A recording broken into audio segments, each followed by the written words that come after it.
नमस्कार। मैं कैश मुरारी एक बार फिर से आप लोगों के साथ मैं अपने YouTube channel cash Murari GS पर स्वागत कर रहा हूं। आज के इस वीडियो में 1857 ईस्वी की क्रांति के बाद जो भारत में ब्रिटिश सत्ता के लिए जो चुनौती उभर कर सामने आया था, उसी चुनौती को समाप्ति के संदर्भ में 1858 ईस्वी का भारत शासन अधिनियम पारित किया गया। और भारत शासन अधिनियम की चर्चा करते हुए मैं 1861 ईस्वी का भारतीय परिषद अधिनियम और 1892 ईस्वी का भारत शासन अधिनियम पर चर्चा कर रहा हूँ। तो आइए आज 1858 ईस्वी के भारत शासन अधिनियम से प्रारंभ करता हूँ। जैसा कि हम लोग जानते हैं कि 1857 ईस्वी की क्रांति भारत में प्रथम स्वतंत्रता संग्राम के रूप में जाना जाता है, या यूँ कहे कि सिपाही विद्रोह के रूप में भी जाना जाता है। तो इस 1857 ईस्वी की क्रांति के परिणाम स्वरूप ब्रिटिश सत्ता तंत्र में यह सोचने को मजबूर कर दिया कि आखिर कौन सी ऐसी परिस्थितियां थी जिस कारण से भारत में ब्रिटिश के खिलाफ विद्रोह उत्पन्न था। इसीलिए भारतीय लोगों में बढ़ते असंतोष को कम करने के लिए 1858 ईस्वी का भारत शासन अधिनियम लाया गया। तो इस भारत के शासन को अच्छा बनाने वाला अधिनियम के नाम से इस कानून को जाना जाता है। 1858 ईस्वी का जो भारत शासन अधिनियम है, उस अधिनियम को भारत के शासन को अच्छा बनाने वाला अधिनियम कहा गया है। इस अधिनियम ने ब्रिटिश ईस्ट इंडिया कंपनी को समाप्त कर दिया और गवर्नरों, क्षेत्रों और राजस्व संबंधी शक्तियां ब्रिटिश राजशाही को हस्तांतरित कर दिया गया। यानी ब्रिटिश राजशाही को हस्तांतरित कहने का मतलब है कि वह ब्रिटिश महारानी के अधीन चला गया था। इसी परिप्रेक्ष्य में हम लोग चर्चा कर रहे हैं कि इस 1858 ईस्वी के भारत शासन अधिनियम की क्या खास विशेषताएं थी। तो चलिए इस विशेषताओं पर हम लोग थोड़ा सा ध्यान आकर्षित करें। इस अधिनियम के तहत भारत का शासन सीधे महारानी विक्टोरिया के अधीन चला गया। यानी भारत का शासन महारानी विक्टोरिया के अधीन चला गया, यानी ताज क्राउन के अधीन चला गया। और 1858 ईस्वी के इस अधिनियम से पहले जो गवर्नर जनरल का पद था, भारत का गवर्नर जनरल का, उस गवर्नर जनरल का पदनाम बदलकर भारत का वायसराय कर दिया गया। वायसराय जो था वो वायसराय भारत में ब्रिटिश ताज का, यानी ब्रिटिश महारानी या फिर बाद में जो महाराज बने होंगे, तो ब्रिटिश महारानी या ब्रिटिश ताज का प्रत्यक्ष प्रतिनिधि बन गया। और इस प्रकार से लॉर्ड कैनिंग जो 1857 ईस्वी की क्रांति के समय भारत के गवर्नर जनरल था, उसी व्यक्ति को गवर्नर के वायसराय के रूप में पदस्थापित कर दिया गया। इस तरह से कहा गया कि लॉर्ड कैनिंग भारत के प्रथम वायसराय बने। इस अधिनियम के तहत नियंत्रण बोर्ड, यानी बोर्ड ऑफ डायरेक्टर और कोर्ट ऑफ डायरेक्टर को समाप्त कर दिया गया। और भारत में जो द्वैध शासन प्रणाली थी उसको भी समाप्त कर दिया गया। यानी भारत में राजस्व के नियंत्रण के लिए और समान प्रशासन के नियंत्रण करने के लिए बोर्ड ऑफ डायरेक्टर और कोर्ट ऑफ डायरेक्टर हुआ करता था, उसको समाप्त कर दिया गया। इसके अलावा एक नए पद भारत के राज्य सचिव का सृजन किया गया, जिसमें भारतीय प्रशासन पर संपूर्ण नियंत्रण की शक्ति निहित थी। 1858 ईस्वी के शासन अधिनियम के तहत जैसे भारत का राज्य सचिव की नियुक्ति लंदन में किया जाने लगा। और यह सचिव जो होता था, यानी सेक्रेटरी ऑफ स्टेट जो होता था, स्टेट सेक्रेटरी ऑफ इंडिया जो भारत के संदर्भ में था, वह ब्रिटिश कैबिनेट का सदस्य होता था। और ब्रिटिश कैबिनेट का सदस्य होने के नाते वह अंततः ब्रिटिश संसद के प्रति उत्तरदायी होता था। ये जो राज्य सचिव है, ये ब्रिटिश संसद के प्रति उत्तरदायी होता था। संसद के प्रति उत्तरदायी, जबकि वायसराय ब्रिटिश संसद के प्रति उत्तरदायी नहीं होता था। इस तरह से कह सकते हैं कि भारत सचिव ब्रिटिश संसद के प्रति उत्तरदायी होता था, क्योंकि वह ब्रिटिश कैबिनेट का सदस्य होता था, जबकि वायसराय ब्रिटिश संसद का प्रतिनिधि या ब्रिटिश संसद के प्रति उत्तरदायी नहीं होता था, कारण उसे मनोनीत किया जाता था और वह महारानी के प्रति उत्तरदायी हुआ करता था, यानी ताज के प्रति। खैर, आगे मैं बढ़ता हूँ। भारतीय सचिव यानी भारत के राज्य सचिव, भारतीय सचिव की सहायता के लिए 15 सदस्यीय परिषद का गठन किया गया, यानी इस भारत के राज्य सचिव के लिए 15 सदस्यीय परिषद यानी काउंसिल का गठन किया गया था, जो एक सलाहकार समिति थी, सलाहकार एडवाइजरी बॉडी थी, और परिषद का अध्यक्ष ही भारत सचिव कहलाया था। यानी भारत में शासन संचालित करने के लिए ब्रिटिश सरकार में ब्रिटिश संसद के प्रति जो कैबिनेट का सदस्य हुआ करता था, जिसको भारत का राज्य सचिव बनाया गया था, उसकी सहायता के लिए 15 सदस्यीय परिषद का गठन किया गया, और इस 15 सदस्यीय परिषद का जो अध्यक्ष होता था वो राज्य सचिव होता था।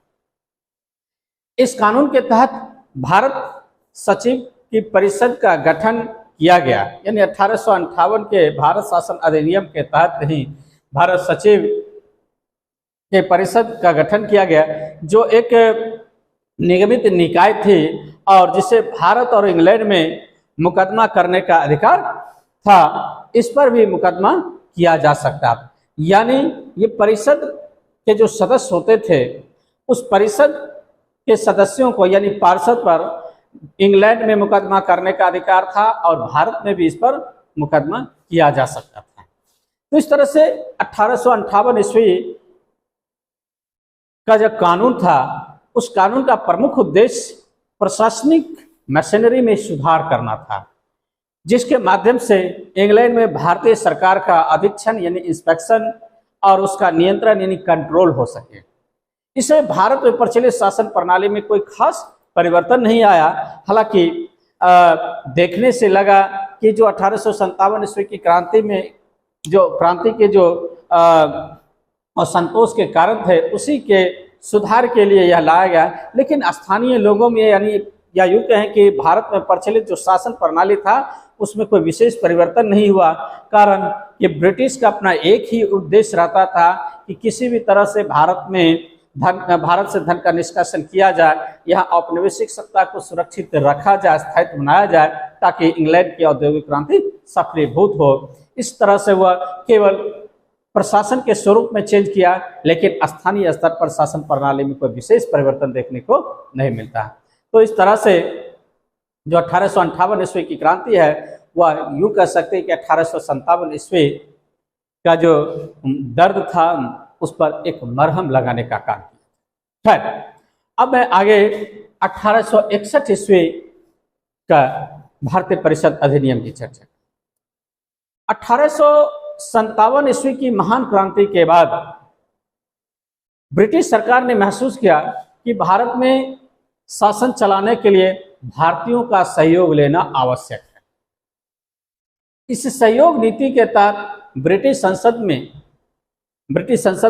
1861 ईस्वी 1892 ईस्वी का अधिनियम बनाया, 2 अधिनियम। हालांकि 1909 ईस्वी का भी मार्ले मिंटो सुधार बनाया, इसमें भारतीयों का सहयोग लेने के लिए। चूंकि आप देखे होंगे पिछले वीडियो में मैंने बताया कि 1909 ईस्वी का जो मार्ले मिंटो सुधार है, उसमें भारत में स्थानीय लोगों का सहयोग लेने के लिए, या यूँ कहे कि मुस्लिमों का सहयोग लेने के लिए, उसमें मुस्लिमों के लिए पृथक निर्वाचन पद्धति को स्वीकृति प्रदान किया था। खैर, तो इसी ब्रिटिश भारत में जो सहयोग प्राप्त करना था, तो इसे सहयोग के लिए 1861 का अधिनियम लाया गया। 1861 का अधिनियम भारतीय परिषद अधिनियम भारतीय संवैधानिक और राजनीतिक इतिहास में एक महत्वपूर्ण अधिनियम बना। इस अधिनियम की जो खास विशेषताएं थी, उसकी जब बात करते हैं तो कहा जाता है कि इसके द्वारा कानून बनाने की प्रक्रिया में भारतीय प्रतिनिधियों को शामिल करने की शुरुआत हुई। इससे पहले कानून बनाने की प्रक्रिया में भारतीय प्रतिनिधि को शामिल नहीं किया जाता था, केवल ब्रिटिश प्रतिनिधि ही शामिल होता था। तो इस प्रकार वायसराय कुछ भारतीयों को विस्तारित परिषद में गैर सरकारी सदस्यों के रूप में नामांकित यानी नॉमिनेटेड कर सकता था। और 1862 ईस्वी में भारत के वायसराय लॉर्ड कैनिंग ने 3 भारतीयों, बनारस के राजा, पटियाला के महाराजा और सर दिनकर राव को विधान परिषद में मनोनीत किया। तो इस तरह से इन तीनों का सहयोग लेते हुए, भारतीय प्रतिनिधि को शामिल करते हुए भारत में शासन के संदर्भ में कानून बनाने की प्रक्रिया में भारतीयों को शामिल किया। इस अधिनियम ने बंबई और मद्रास प्रेसिडेंसियों को विधायी शक्तियां पुनः देकर विकेंद्रीकरण की प्रक्रिया की शुरुआत की। जबकि 1773 ईस्वी का रेगुलेटिंग एक्ट के तहत हम लोग देखे थे कि मद्रास और बंबई प्रेसिडेंसी को बंगाल प्रेसिडेंसी के अधीन लाकर उसके विधायी शक्ति को कम कर दिया गया था। लेकिन इस 1861 ईस्वी के भारत परिषद अधिनियम के तहत जो है सो मद्रास और बंबई प्रेसिडेंसी को विधायी शक्तियां पुनः प्रदान कर विकेंद्रीकरण की प्रक्रिया शुरुआत की, डिसेंट्रलाइजेशन का प्रोसेस को शुरुआत किया। इस प्रकार इस अधिनियम ने रेगुलेटिंग एक्ट 1773 द्वारा शुरू की गई केंद्रीकरण की प्रवृत्ति को उलट दिया और 1833 ईस्वी के चार्टर्ड अधिनियम के साथ ही यह अपने चरम पर पहुंच गया। इस विधायी विकास की नीति के कारण 1937 ईस्वी तक प्रांतों को संपूर्ण आंतरिक स्वायत्तता प्राप्त हो गई थी। तो इस प्रकार से प्रांतों को आंतरिक स्वायत्तता प्राप्त करने में 1861 ईस्वी का भारत परिषद अधिनियम काफी महत्वपूर्ण था। खैर, बंगाल, उत्तर पश्चिम सीमा प्रांत और पंजाब में विधान परिषदों का गठन किया गया। बंगाल में 1862 ईस्वी में इसी अधिनियम 1861 के अधिनियम के तहत उत्तर पश्चिम सीमा प्रांत में 1866 ईस्वी में और पंजाब में 1897 ईस्वी में विधान परिषदों का गठन किया गया। इसके अलावा इस अधिनियम ने वायसराय को परिषद में कार्य संचालन के लिए अधिक नियम और आदेश बनाने की शक्तियां प्रदान की गई। इसने लॉर्ड कैनिंग द्वारा 1859 ईस्वी में प्रारंभ की गई पोर्टफोलियो प्रणाली को मान्यता दी और इसके अंतर्गत वायसराय की परिषद का एक सदस्य या एक से अधिक सरकारी विभागों का प्रभारी बनाया जा सकता था और उसे इस विभाग में काउंसिल की ओर से अंतिम आदेश पारित करने का भी अधिकार प्राप्त था। इस 1861 ईस्वी के भारत परिषद अधिनियम के तहत वायसराय को आपातकाल में बिना काउंसिल की संस्तुति के यानी बगैर काउंसिल के रिकमेंडेशन के अध्यादेश यानी ऑर्डिनेंस जारी करने का अधिकार था। ऐसे अध्यादेश की अवधि, ऑर्डिनेंस की अवधि मात्र 6 माह होती थी। अभी भी स्वतंत्र भारत में जो हमारे संविधान के तहत जो कार्य चल रहा है, शासन प्रक्रिया, उसमें संघ के स्तर पर राष्ट्रपति को अध्यादेश जारी करने का अधिकार है, राज्य के स्तर पर राज्यपाल को अध्यादेश जारी करने का अधिकार है।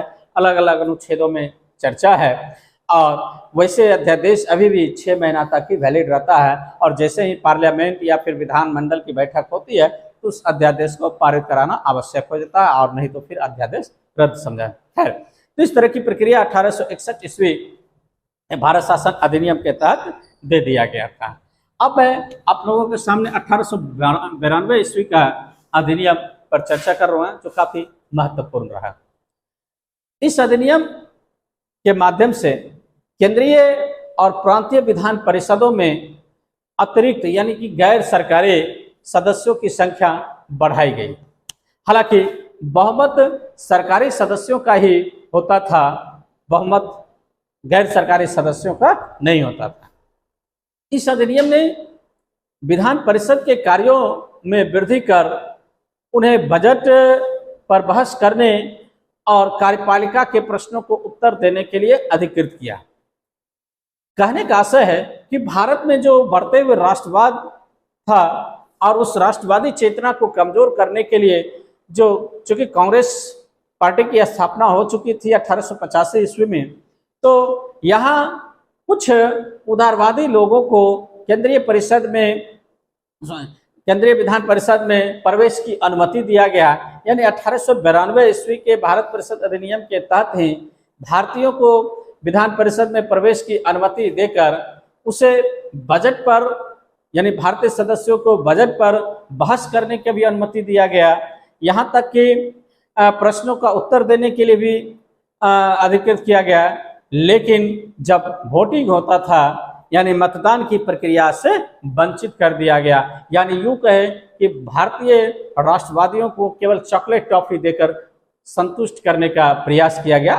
कारण राष्ट्रवाद मजबूती से बढ़ रहा था, तो उस राष्ट्रवाद को कमजोर करने का 1892 ईस्वी का अधिनियम भी एक महत्वपूर्ण उपकरण था, ताकि कुछ जो बहुत ज्यादा उदार था उसको काउंसिल में प्रवेश दे दिया गया और वह ब्रिटिश का सहयोगी हो गया। खैर, इस अधिनियम ने केंद्रीय विधान परिषद और बंगाल चैम्बर्स ऑफ कॉमर्स में गैर सरकारी सदस्यों को नामांकन के लिए वायसराय की शक्तियों का प्रावधान था। इसके अलावा प्रांतीय विधान परिषद में गवर्नरों को जिला परिषद, नगर पालिका, विश्वविद्यालय, व्यापार संघ, जमींदारों और चैम्बर ऑफ कॉमर्स के सिफारिशों पर गैर सरकारी सदस्यों को नियुक्त करने का भी अधिकार दे दिया गया था। तो इस प्रकार से यह देखा गया कि 1892 ईस्वी के अधिनियम के तहत केंद्रीय और विधान परिषद दोनों में गैर सरकारी सदस्यों को नियुक्ति के लिए एक समिति और अप्रत्यक्ष रूप से चुनाव का प्रावधान किया गया। हालांकि चुनाव शब्द का इस अधिनियम में प्रयोग नहीं किया गया था। इसे निश्चित निकायों की सिफारिश पर की जाने वाले नामांकन की प्रक्रिया कहा गया था। तो इस प्रकार से हम देखते हैं कि 1858 ईस्वी, 1861 ईस्वी और 1892 ईस्वी का अधिनियम भारत में बढ़ते राष्ट्रवाद को कमजोर करने का एक उपकरण था, और यह एक संवैधानिक सुधार का नाम देकर भारत में ब्रिटिश सत्ता को, स्वीकार्यता को स्थापित करने का ब्रिटिश प्रभुसत्ता के द्वारा यह किया गया प्रयास था। तो आज के इस वीडियो में मैं आप लोगों के साथ 1858, 1861 और 1892 ईस्वी का अधिनियम की चर्चा किया हूं, और मैं आप लोगों के साथ एक प्रश्न देता हूं और आप उस प्रश्न का आंसर इस कमेंट में जरूर दें कि भारत सचिव उत्तरदायी होता था, भारत सचिव उत्तरदायी किसके प्रति था? भारत सचिव उत्तरदायी होता था किसके प्रति, यानी किसके प्रति उत्तरदायी होता था? किसके प्रति उत्तरदायी?